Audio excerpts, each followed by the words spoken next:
વિદ્યાર્થી મિત્રો, ગુજરાત રાજ્યના ઉચ્ચ શિક્ષણ કમિશનર દ્વારા આયોજિત સંધાનના આ કાર્યક્રમમાં આપ સૌનું સ્વાગત કરું છું. મારી સાથે છે ડૉક્ટર આરવી રાવલ, જે CC Seth college of commerce નવ ગુજરાતમાંથી આવે છે. આજનો મિત્રો આપણો વિષય છે કોમર્સ અને મેનેજમેન્ટમાં મૂડીકરણ. મિત્રો, મૂડીકરણના આ પ્રકરણમાં મુખ્ય 3 બાબતો વિશે આપણે સમજ કેળવીશું. મૂડીકરણ, એનો અર્થ, ખ્યાલ, અલ્પ મૂડીકરણ અંડર કેપિટલાઇઝેશન, અતિ મૂડીકરણ ઓવર કેપિટલાઇઝેશન અને પાણીયુક્ત મૂડી વોટર કેપિટલ. મિત્રો, આપણે બધા જાણીએ છીએ કે 18મી સદીના અંતમાં સંચાલનનો એક શાસ્ત્ર તરીકે સ્વીકાર થયો, સંચાલનનો એક જ્ઞાન શાખા તરીકે ઉદય થયો. ત્યાર પછીથી શરૂ કરીને આજે 21મી સદીના પ્રારંભ સુધીમાં સંચાલન વિશેના ખ્યાલ એ સતત બદલાતા આવ્યા છે. ઉત્પાદન સંચાલનથી શરૂ થયેલો સંચાલનનો ખ્યાલ આજે અનેક નવા સ્વરૂપે એ વિકાસ પામ્યો છે. તો ઉત્પાદન સંચાલન, કર્મચારી સંચાલન અને નાણાકીય સંચાલન, આ સંચાલનના મુખ્ય બ્રાન્ચ છે, સંચાલનના મુખ્ય આધારો છે. આજે આપણે જે ટોપિક ભણવાના છીએ, મૂડીકરણ, એ નાણાકીય સંચાલનનો એક અગત્યનો ભાગ છે. મિત્રો, સંચાલન એટલે કાર્યોનો સમૂહ, આયોજન, વ્યવસ્થાતંત્ર, દોરવણી, સંકલન, અંકુશ, આ બધા કાર્યો ભેગા થાય ત્યારે સંચાલન બને. શરૂઆત થઈ ઉત્પાદન સંચાલનથી, પછી ખ્યાલ આવ્યો કે કર્મચારી સંચાલન પણ એટલું જ મહત્ત્વનું છે. અને જેમ જેમ કોર્પોરેટ ક્ષેત્રનો ઉદય થતો ગયો એમ એવું લાગ્યું કે ભાઈ ઉત્પાદન સંચાલન, કર્મચારી સંચાલન, આ બધાની સાથે જો યોગ્ય નાણાકીય સંચાલન ના હોય તો પણ સારી રીતે ધંધાનું સંચાલન, વાણિજ્ય વિષયક પ્રવૃત્તિનું સંચાલન કરી શકાય નહીં, હરીફાઈમાં ટકી શકાય નહીં. એટલે ગ્લોબલાઇઝેશનના આજના યુગમાં મિત્રો નાણાકીય સંચાલન એ ખૂબ જ મહત્ત્વનું પરિબળ સાબિત થયું છે. નાણાકીય સંચાલનના ખ્યાલમાં આપણે શીખ્યા કે યોગ્ય સમયે યોગ્ય નાણાં પ્રાપ્ત કરવા અને એના ઉપયોગ સાથે નાણાકીય સંચાલનને સંબંધ છે. એટલે માત્ર નાણાં પ્રાપ્ત કરવાથી કામ પૂરું થતું નથી. નાણાં મેળવ્યા પછી, જુદા જુદા સાધનો દ્વારા નાણાં મેળવ્યા પછી એનો યોગ્ય ઉપયોગ, જેથી કરીને નાણાંનો મહત્તમ ઉપયોગ કરી શકાય અને ઓપ્ટિમમ વળતર મેળવી શકાય, એને નાણાકીય સંચાલન કહેવાય.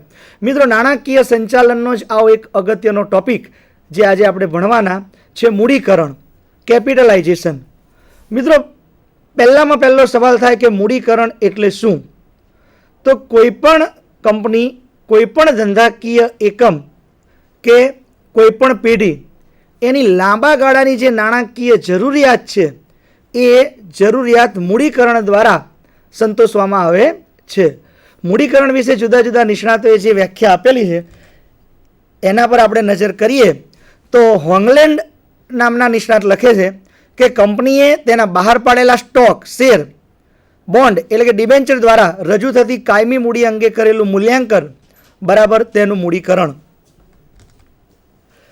બીજા એક નિષ્ણાત ગેસ્ટન બર્ગ લખે છે કે મૂડીકરણમાં નીચેની બાબતોનો સમાવેશ થાય છે: માલિકીની મૂડી કે જેમાં શેર મૂડી, અનામત અને વધારાનો સમાવેશ થાય છે, પછી તે ગમે તે સ્વરૂપે સરવૈયામાં દેખાતો હોય, અને ઉછીની મૂડી કે જેમાં મોટે ભાગે બોન્ડ્સ કે લાંબા ગાળાના દેવું દર્શાવતા અન્ય કોઈ પણ પુરાવાનો સમાવેશ થાય છે. ગ્રુથમેન અને ડુગલ લખે છે કે કંપનીનું મૂડીકરણ એટલે તેના બહાર પાડેલા શેર અને ડિબેન્ચરની દાર્શનિક કિંમતનો સરવાળો. મિત્રો, વિવિધ નિષ્ણાતોની આપણે વ્યાખ્યા તપાસી એને સરળ શબ્દોમાં કહેવું હોય તો એમ કહી શકાય કે કંપની એની કાયમી મિલકતો અને working capital, net working capital, ચોખ્ખી કાર્યશીલ મૂડીની જરૂરિયાત સંતોષવા માટે એના મૂડી માળખામાં જે 2 પ્રકારની મૂડીનો ઉપયોગ કરે છે. એક તો માલિકીની મૂડી અને બીજા લાંબા ગાળાના દેવા. માલિકીની મૂડીમાં ખાસ કરીને શેર મૂડી અને નફામાંથી અલગ રાખેલી રકમ એટલે કે અનામત અને વધારાનો સમાવેશ થાય. અને લાંબા ગાળાના દેવામાં ડિબેન્ચર અથવા એના જેવા અન્ય સ્વરૂપો કે જેને આપણે બોન્ડ તરીકે ઓળખીએ કે પબ્લિક ડિપોઝિટ તરીકે ઓળખીએ.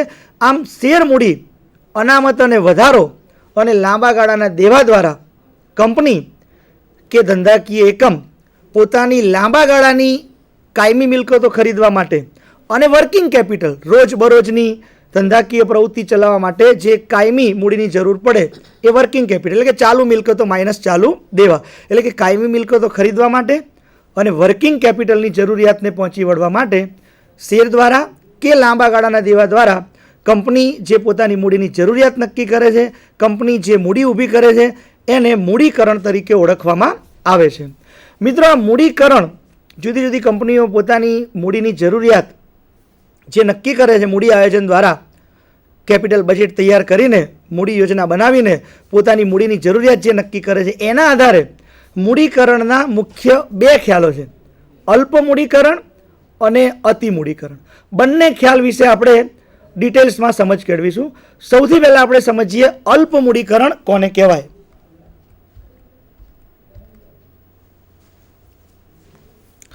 મિત્રો, અલ્પ મૂડીકરણ એટલે કે કંપનીમાં રોકાયેલી મૂડી અથવા તો ધંધાકીય એકમમાં રોકાયેલી મૂડી એની કમાવાની ક્ષમતા એ જ ઉદ્યોગોમાં રોકાયેલા બીજા ઉદ્યોગોની સરખામણીમાં કે બીજી કંપનીની સરખામણીમાં ઘણી ઊંચી હોય. એટલે કે ઓછી મૂડીનું રોકાણ કરીને વધુ સારી કમાણી જ્યારે કંપની કરતી હોય ત્યારે એને અલ્પ મૂડીકરણ તરીકે ઓળખવામાં આવે છે. બીજા શબ્દોમાં કહીએ તો કંપનીએ જે મિલકતો ખરીદેલી હોય, લાંબા ગાળાની મિલકતો, એ પ્રમાણમાં ઓછી કિંમતે ખરીદેલી હોય પરંતુ એની કમાવાની શક્તિ, એની કાર્યક્ષમતા એ કમ્પેરેટિવલી વધારે હોય. વર્તમાન સમયમાં ધંધામાં કામ કરતી બીજી કંપનીની સરખામણીમાં કંપનીમાં રોકાયેલી મૂડી એની કમાવાની ક્ષમતા જ્યારે વધારે હોય ત્યારે એનો કમાણીનો દર ઘણો ઊંચો હોય છે. એક સાદા ઉદાહરણ દ્વારા સમજીએ કે દાખલા તરીકે વર્તમાનમાં સમયને સંજોગો પ્રમાણે શેર હોલ્ડરોની અપેક્ષા 10% વળતરની હોય અને 10% વળતર માટે વાર્ષિક 1 લાખના વળતરની માનો કે શેર હોલ્ડરો અપેક્ષા રાખતા હોય તો એ 10%નું રોકાયેલી મૂડી પર વળતરની અપેક્ષા છે 1 લાખ રૂપિયાની છે, એને આપણે મૂડીમાં રૂપાંતર કરીએ તો 10 લાખ રૂપિયાની મૂડીની જરૂર પડે. 10 લાખ રૂપિયાનું મૂડી રોકાણ કરેલું હોય તો 10% લેખે શેર હોલ્ડરોની 1 લાખ રૂપિયાની મૂડી વળતરની જરૂરિયાત સંતોષાય.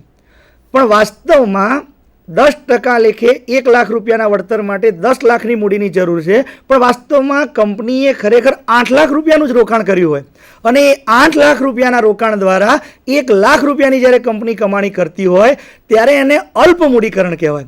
કારણ કે 10 લાખની મૂડીની જરૂરિયાત એ 8 લાખની મૂડી દ્વારા સંતોષાય છે.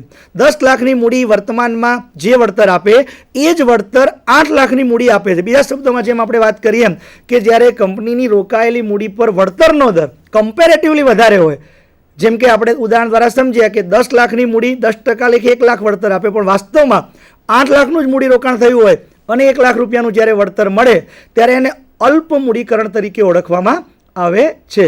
ખાસ કરીને મિત્રો, એવી કંપનીઓ કે જે ઘણા સમય પહેલાં સ્થાપવામાં આવી હોય અને જે સમયે ફુગાવાનો દર નીચો હોય અને ઓછી કિંમતે કિંમતી મિલકતો એ જ્યારે પ્રાપ્ત થઈ હોય અને પછી ફુગાવાને કારણે માર્કેટમાં મિલકતોની કિંમત વધી જાય ત્યારે એવા સંજોગોમાં જૂની કંપનીઓ એમની ઘણા સમય પહેલાં રોકાયેલી મૂડી એની કમાવાની ક્ષમતા આજની મૂડીની કમ્પેરમાં ઘણી વધારે હોય, એટલે ઓછી મૂડીનો ઉપયોગ કરીને વધુ સારી કમાણી જ્યારે કંપની કરે ત્યારે એને અલ્પ મૂડીકરણ તરીકે ઓળખવામાં આવે છે.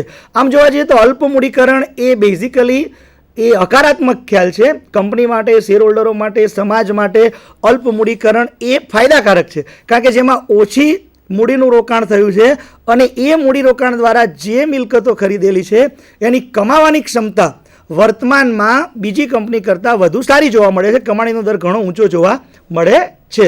એટલે ઓછી મૂડી દ્વારા જ્યારે વધારે કમાણી કંપની કરતી હોય ત્યારે એવી પરિસ્થિતિને અલ્પ મૂડીકરણ કે અંડર કેપિટલાઇઝેશન તરીકે ઓળખવામાં આવે છે. મને લાગે છે કે મિત્રો હવે તમે અલ્પ મૂડીકરણનો ખ્યાલ એ બરાબર સમજી ગયા હશો.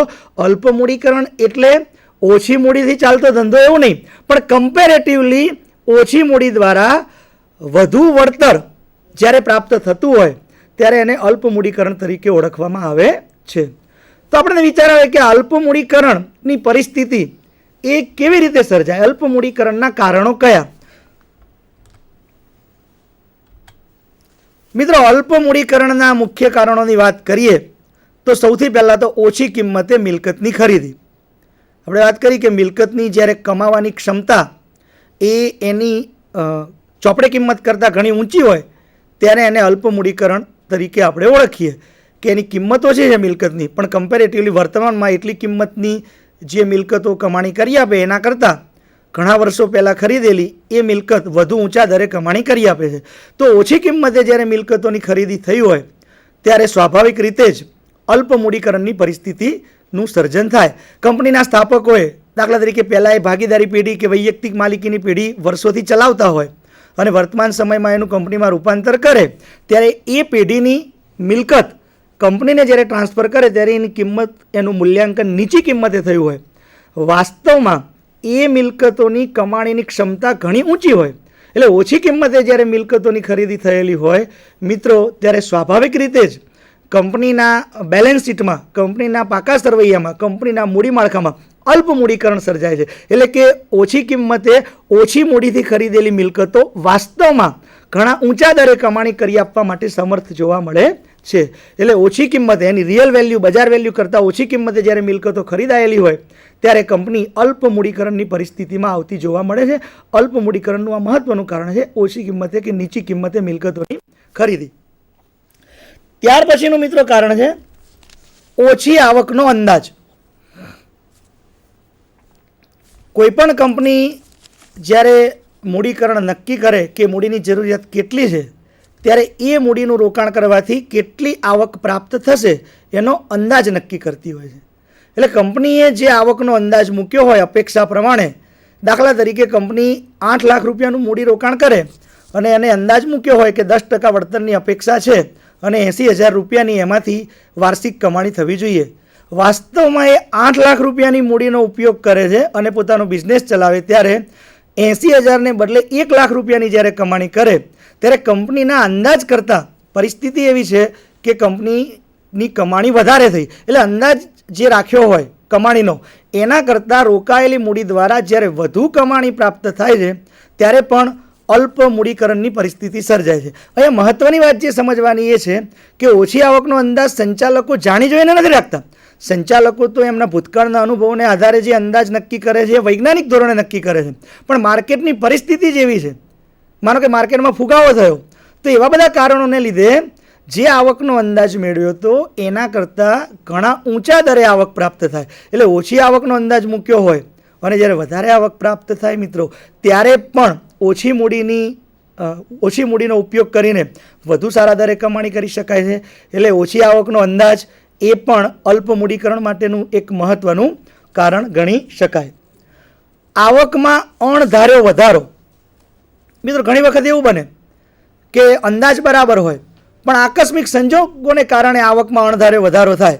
જેમ કે અચાનક માર્કેટમાં તેજીની પરિસ્થિતિ, કંપનીની જ્યારે સ્થાપના કરી હોય ત્યારે માર્કેટમાં એટલું બધું બૂસ્ટ ના હોય, એટલી બધી તેજી ના હોય, પણ અચાનક જ કંપનીની સ્થાપના થયા પછી તરત જ કંપની જે પ્રકારની પ્રોડક્ટનું વેચાણ કરતી હોય એની ડિમાન્ડ વધી જાય અને ધારણા કરતાં ઘણા ઊંચા દરે એ વસ્તુ વેચી શકાય. એટલે આકસ્મિક રીતે અચાનક કંપનીની આવકમાં વધારો થાય છે. કંપનીએ જે મિલકતો ખરીદેલી છે એની એ જ મિલકતોનો ઉપયોગ કરીને અણધારી રીતે અચાનક જ માર્કેટમાં ડિમાન્ડ ગ્રો થાય, ડિમાન્ડ વધે, ડિમાન્ડ રાઇઝ થાય, એને કારણે કંપનીની આવક એ આકસ્મિક રીતે વધી જાય. ત્યારે એવા સંજોગોમાં પણ કંપનીની જે મૂડી છે એના કરતાં એની કમાવાની શક્તિ એ વધી જાય છે અને જ્યારે મૂડી કરતાં કમાવાની શક્તિ વધી જાય ત્યારે અલ્પ મૂડીકરણનું નિર્માણ થાય છે. મંદીના સમયમાં કંપનીની સ્થાપના. મિત્રો કંપનીની સ્થાપના ક્યારે થઈ છે એના પર પણ આ અલ્પ મૂડીકરણ કે અતિ મૂડીકરણનો આધાર જોવા મળે છે.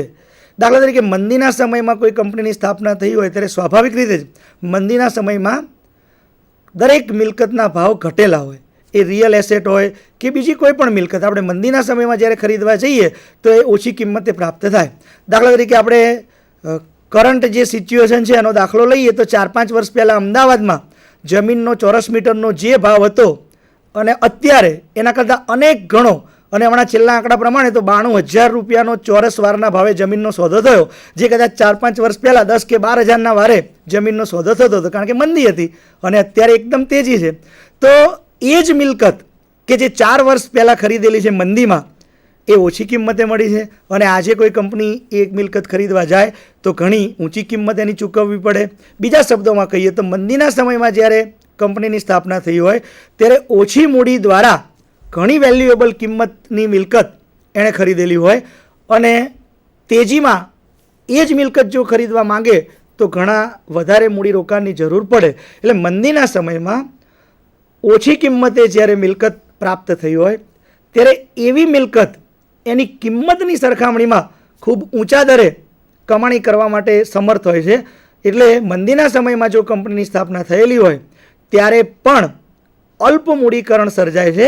એટલે કે દેખીતી રીતે ચોપડામાં જે ઓછી કિંમતવાળી મિલકતો દેખાય છે, ઓછી મૂડી રોકાણ થયેલું દેખાય છે, વાસ્તવમાં એ ઘણા ઊંચા દરે કમાણી કરવા માટે સમર્થ છે. એટલે મંદીના સમયમાં કોઈ કંપની કે ધંધાકીય એકમની સ્થાપના થઈ હોય ત્યારે પણ કંપનીમાં અલ્પ મૂડીકરણનું સર્જન થતું જોવા મળે છે. સાવચેતી ભરી ડિવિડન્ડની નીતિ. મિત્રો, આપણે વાત કરી કે મૂડીકરણની અંદર શેર મૂડી, અનામત અને વધારો અને લાંબા ગાળાના દેવાનો સમાવેશ થાય છે. કંપનીનો વિકાસ એ સતત